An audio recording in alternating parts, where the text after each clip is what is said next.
Sarap naman ang pakaramdam dito. Andito ako sa may waiting area ng Max Al Rashid Mall. Ayan o, hinihintay ko nga dito si kuya. Dito yung meeting place namin para sunduin ako. Ang ganda naman ng view. Ganda o. Okay ang view dito, ang ganda.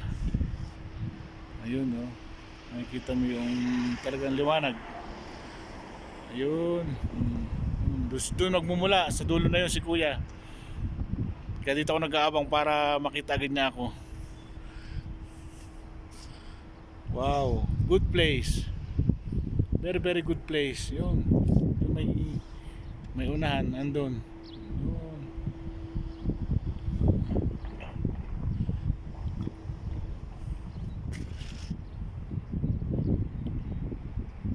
Guys, thank you for watching. Good Wednesday today.